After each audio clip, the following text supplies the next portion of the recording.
আহ, এ তো খুব মুশকিলের ব্যাপার। যা বৃষ্টির জোর, তাতে বন্যা হয়ে যাবার সম্ভাবনা আছে। এই বৃষ্টি থামবে বলেও তো মনে হয় না। না, মহারাজকে আগে থেকেই ব্যবস্থা নিতে বলা দরকার। তুমি এই বৃষ্টিতে এখন রাজবাড়ি যাবে? হ্যাঁ, কেন মন্ত্রী নেই? সে কি নাকে তেল দিয়ে ঘুম হচ্ছে? সে যে যাই করুক, আমাকে তো আমার কাজটা করতেই হবে গিন্নি। এই দুর্যোগ মাথায় নিয়ে তুমি এখন রাজসভায় যাবে? হ্যাঁ? মনে তো হয় আজ কেউ আসবে না। হ্যাঁ, সেই জন্যই তো আমাকে যেতে হবে, মহারাজকে সাবধান করে দিতে হবে।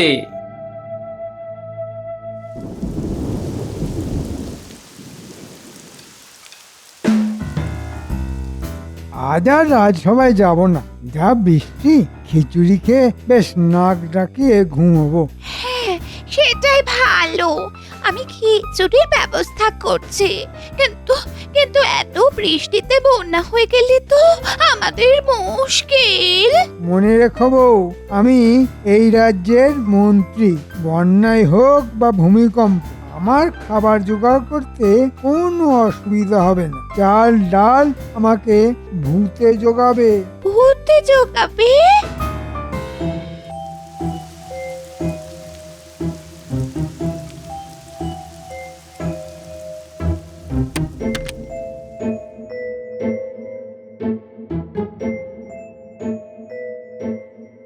এই দুর্যোগের দিনে তুমি কেন আসতে গেলে গোপাল? আগে যে কোনো দুর্যোগের দিনই মহারাজের কাজে লাগতে পারি, তাই ভেবে মহারাজ।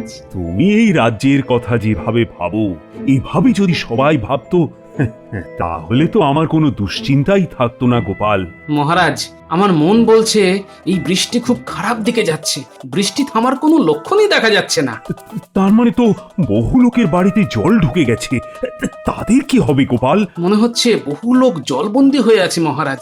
তাদের কাছে ত্রাণ পৌঁছে দিতে হবে। কিন্তু বৃষ্টি না কমলে তো ত্রাণ দেওয়ারও কোনো উপায় দেখতে পাচ্ছি না। হয়তো এই বৃষ্টি আর কয়েক ঘন্টার মধ্যে থেমেও যেতে পারে, কিন্তু জল যা জমেছে তা নামতে বেশ কয়েকদিন সময় লাগবে। এই সময়টাই মানুষের সব থেকে বেশি করে ভান্ডারে টান পড়ে, তখনই তো ত্রাণ দেওয়া প্রয়োজন। মহারাজ, রাজবাড়িতে যত চাল ডাল আছে সব জোগাড় করে রাখতে বলুন। কাল সেগুলি বাড়ি বাড়ি পৌঁছে দিতে হবে। ঠিক ঠিক, আসলে ওটা মন্ত্রীর কাজ। কাল নিশ্চয়ই আসবে, আর ওকে দিয়েই এই কঠিন কাজটা করাতে হবে। মন্ত্রী মশাই এই কাজ লুফে নেবে, আপনি দেখে নেবেন মহারাজ। হ্যাঁ, তাহলে তো খুবই ভালো হয়।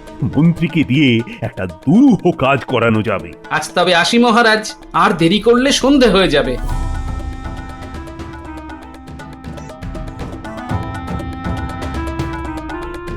মনে হচ্ছে বৃষ্টির ছাঁট একটু কম, তার মানে কাল আবার রাজসভায় যেতে হবে। ধুর, ভালো লাগে না। রাজসভায় যেতে ইচ্ছে না করলে তো তোমার চাকরিটাই থাকবে না। তখন আমরা খাবো কি? দেখো বউ, আমাকে ছাড়া মহারাজ কোনো কাজই হাত দেন না। আমাকে তার দরকার পড়বেই। তাই যেন হয়, তাই যেন হয়। মহারাজ যেন তোমায় একটা মস্ত বড় কাজের দায়িত্ব দেন, আর তুমি তা বুক ফুলিয়ে করে মহারাজকে খুশি করতে পারো।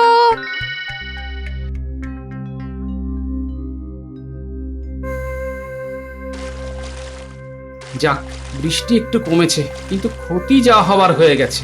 কাল সকালের আগে জলমগ্ন অঞ্চলগুলিতে ত্রাণ পৌঁছানো যাবে না।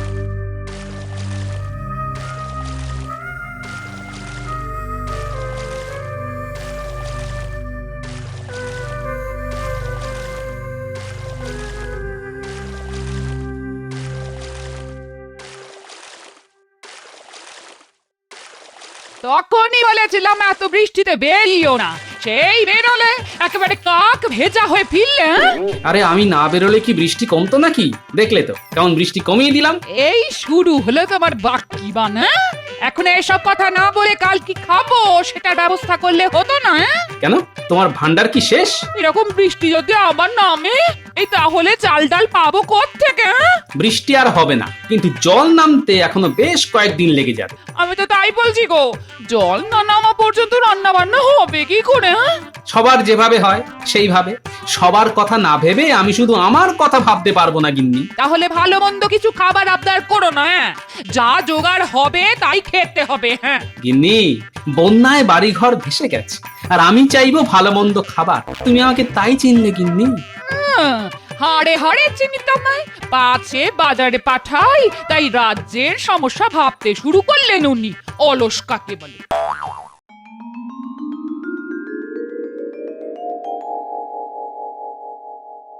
মন্ত্রী, কাল আসনি কেন? কি বলছেন মহারাজ? কাল আমাদের ওখানে যে কি ভীষণ বৃষ্টি হয়েছে তা কি আর বলবো আপনাকে।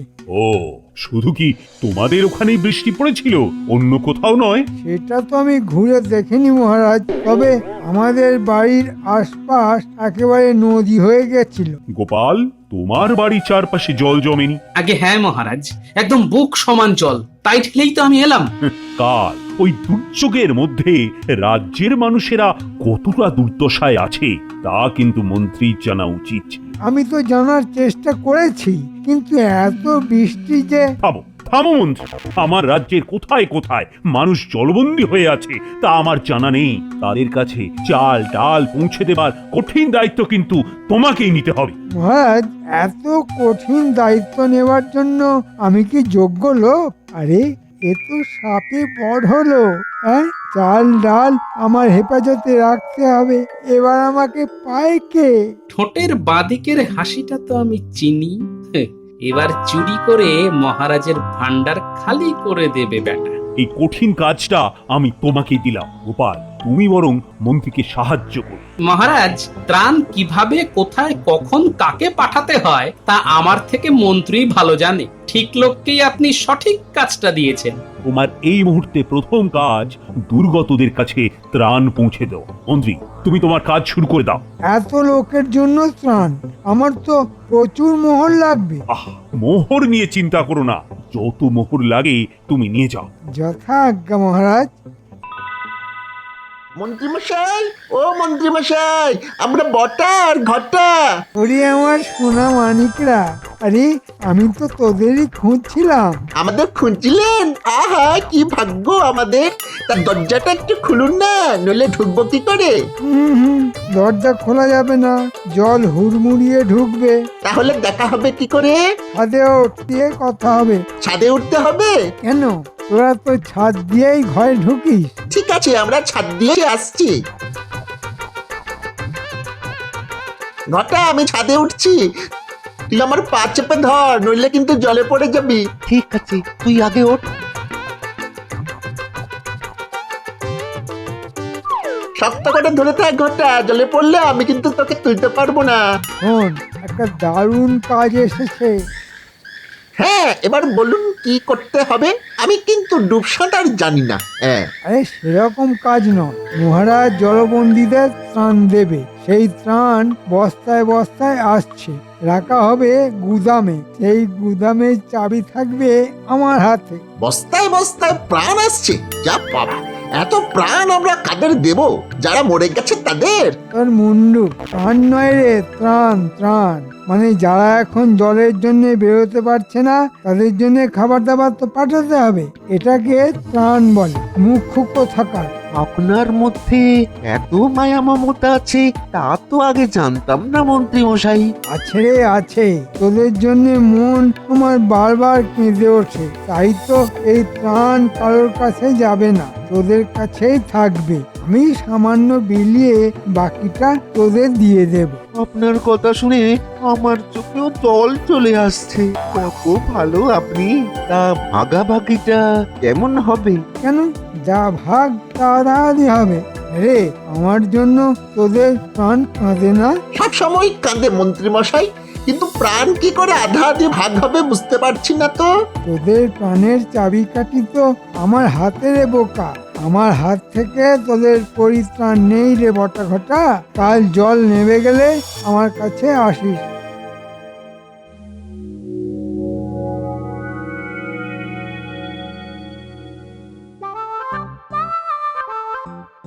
যাও, সবাই গিয়ে বস্তাগুলো ওই ঘরে রেখে এসো।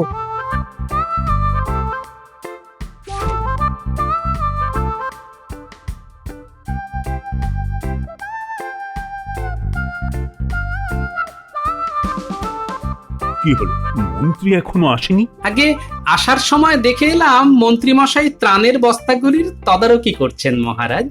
যাক, মন্ত্রী কাজ না করে করে একেবারে অলস হয়ে পড়েছিল। এতদিনে এমন একটা কাজ দিয়েছি যে ফাঁকি মারার রাস্তা নেই। আপনি নিশ্চিন্ত থাকতে পারেন, মন্ত্রী কখনো এই কাজে ফাঁকি মারবেন না, গুছিয়ে কাজ করবেন একেবারে। এই আমি গুদামে চাবি দিয়ে দিলাম। এই চাবির খবর কেউ পাবে না। খেল শুরু হবে আজ রাত থেকে।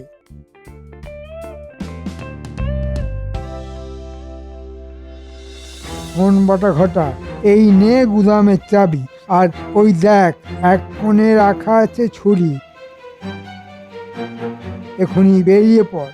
গুদামের চাবি এই তোদের দিয়ে দিলাম। কাজটা কি সেটা তো বলুন আগে। হ্যাঁ হ্যাঁ, আমি বুঝেছি বুঝেছি। ওই প্রাণ না জানি কি ওই তা চুরি করে আমরা আপনার হাতে দিয়ে যাব, তাই তো? ওটাকে আজকাল আর কিছু বুঝিয়ে দিতে হয় না, ওর থেকে কিছু বুদ্ধি ধার নেড়ে বটা। না না না না না না না, আমি ওই বাকি বক্কায় কাজ করি না। ওটাকে ধার দিলে ও শোধ দেয় না। ঠিক আছে, অনেক সময় নষ্ট হয়েছে, এবার ভালো করে কথাটা শোন। তোরা এক্ষুনি গিয়ে গুদামের চাবি খুলে ঢোক, তারপর এই ছুরি দিয়ে বস্তা কেটে চাল ডাল বার করে আর একটা বস্তায় পুরে এখানে নিয়ে আসবি। কিন্তু একটা কথা শুনে রাখ, বস্তার কাটা দাগ যেন দেখে মনে হয় ইঁদুরে খেয়েছে। ঠিক আছে, যেমন বলছেন তেমনই কাজ হবে।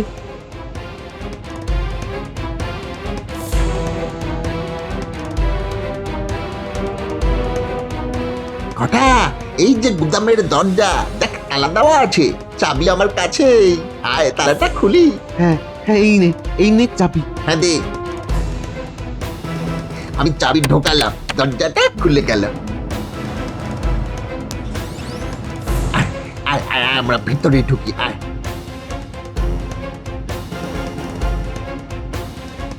ওই যে বস্তাগুলো পড়ে আছে, চল তাড়াতাড়ি এগুলোকে কাটি।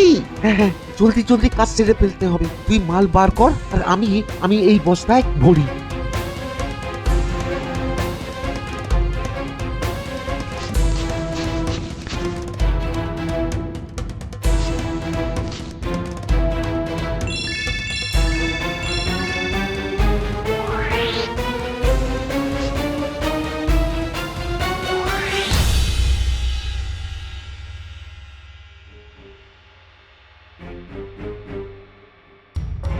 কি হলো মন্ত্রী, প্রাণ পৌঁছেছে? না মহারাজ, আগে যদি জানতাম এই ত্রাণ ইঁদুরের প্রাণ বাঁচানোর জন্য, তাহলে আমি এই কাজের দায়িত্ব নিতাম না। কেন কেন কেন, কি হয়েছে মন্ত্রী? বলো বলো, আমাকে এক্ষুনি বলো। ত্রাণের বস্তা কেটে ইঁদুররা সব চাল ডাল নিয়ে চলে গেছে।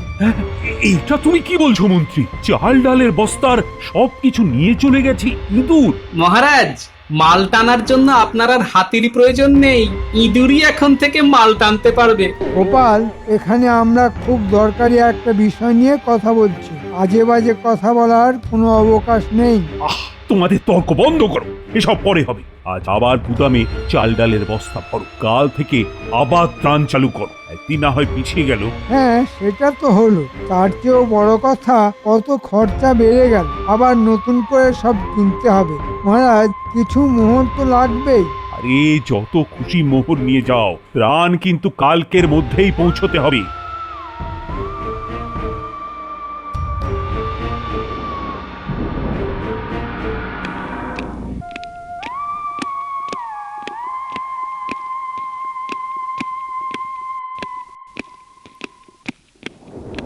কি হলো গোপাল, তুমি আবার এত রাতে ফিরে এলে? মহারাজ, গুদামে যদি ইঁদুর থেকে থাকে তবে তা এখনো আছে। হ্যাঁ হ্যাঁ, তা তো বটেই।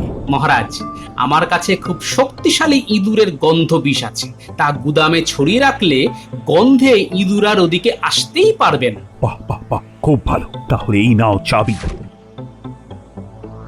তুমি ওই গন্ধ বস্তাগুলো চারপাশে ছড়িয়ে রাখো গিয়ে। ঠিক আছে মহারাজ, আপনি একদম চিন্তা করবেন না, আজ রাতেই ইঁদুররা ধরা পড়বে বা মরবে। আপনি আজ একটু বেশি রাত পর্যন্ত জেগে থাকবেন মহারাজ, ইঁদুর ধরে তো আপনার কাছেই নিয়ে আসবো।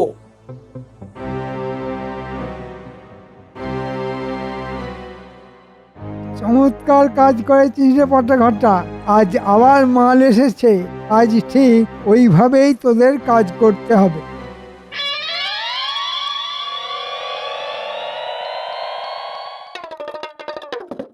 আরে গোপাল, এত রাতে? একদম সময় নেই, আমাকে শিগগিরই ভূত বানিয়ে দিতে হবে। ভূত? তা নয় হলো, কিন্তু ঠিক কোন জাতের ভূত? চোর ধরা ভূত, তার মানে সাংঘাতিক কিছু একটা। ঠিক আছে, ওইখানে চুপটি করে বসো গিয়ে, তোমার ভূত সাজার শখ মিটিয়ে দিচ্ছি।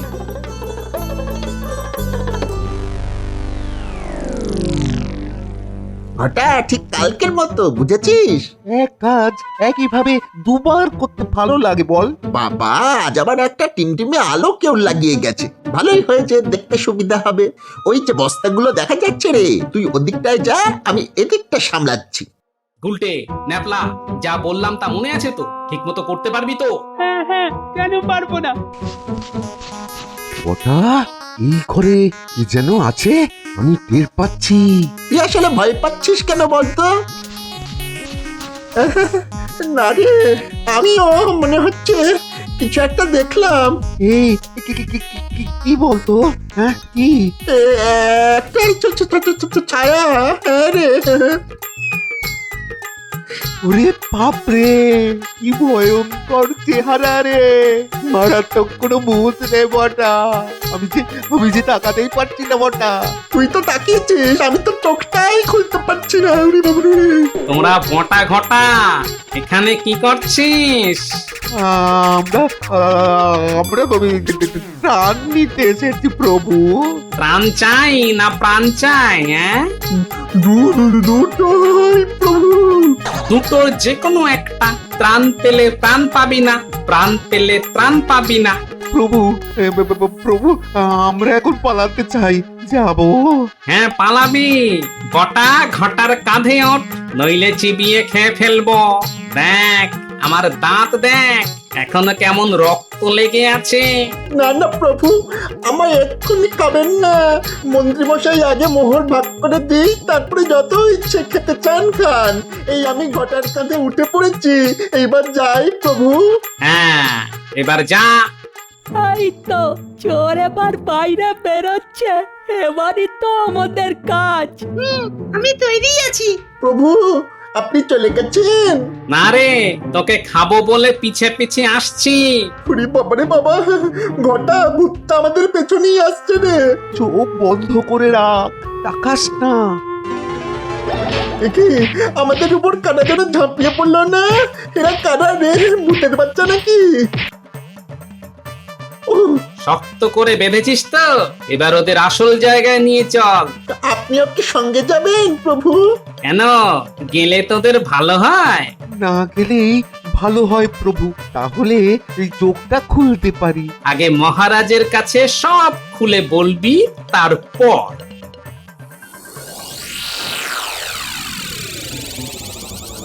এত রাত হচ্ছে কেন? গোপাল বলেছিল ইঁদুর ধরে আনবে, কিন্তু কই, কখন আসবে গোপাল? এটা কি এখানে এলো?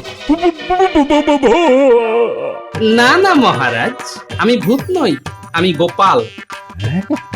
ভূত সেজে ইঁদুর পাক পেয়ে এনেছি। এই যে দুই নেংটি ত্রাণের বস্তা কেটে সব জিনিস নিয়ে গেছে। এদের নাম বটা আর ঘটা। গুদামের চাবি এরা এলো কোত্থেকে গোপাল? যাকে চাবি দিয়েছিলেন সেখান থেকেই এরা পেয়েছে। মহারাজ, আমাদের কোনো দোষ নেই, মন্ত্রীমশাই আমাদের দিয়ে এই কাজ করিয়েছেন। আমি এক্ষুনি পেয়াদা পাঠিয়ে মন্ত্রীকে ধরে আনছি।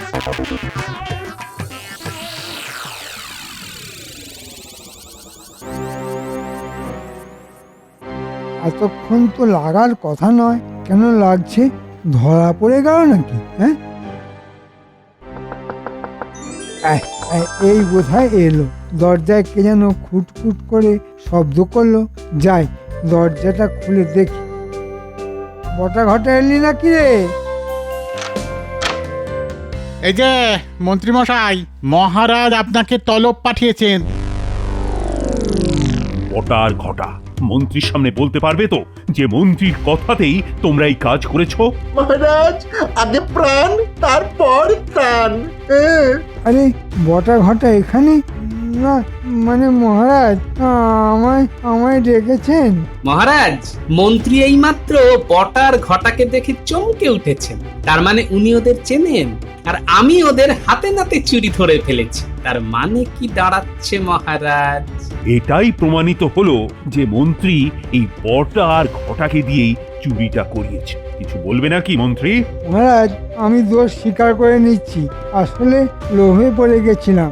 তার জন্য যে কোনো শাস্তি আমি মাথা পেতে নেব। মন্ত্রী, রাজবাড়িতে বড্ড ইঁদুরের উৎপাত শুরু হয়েছে। তোমাকে সব ইঁদুর এই বাড়ি থেকে তাড়াতে হবে। নাও নাও, তোমার কাজ শুরু করে দাও এবার। মহারাজ, এই দুটো নেংটি ইঁদুরকে কি করা যায় বলুন তো? আপাতত কারাগারে থাকুক, কাল সকাল হলে দেখা যাবে কি করা যায়। আর তোমাকে আমি এই 100 স্বর্ণ মুদ্রা পুরস্কার হিসেবে দিলাম। মহারাজ, এটা আমার প্রাপ্য নয়। আমার খুদে বাহিনী না থাকলে এই কাজটা করতেই পারতাম না। ধরে নাও, এই পুরস্কার আমি ওদেরই দিলাম। মহারাজের জয় হোক। রাত থেকে ছুটে যাচ্ছি, একটা একটা ইঁদুরও ধরতে পারছি না। এবার এবার আমাকে শুলেই যেতে হবে। প্রাণ চুরি করতে গিয়ে আমার আমার প্রাণটাই এবার চলে যাবে।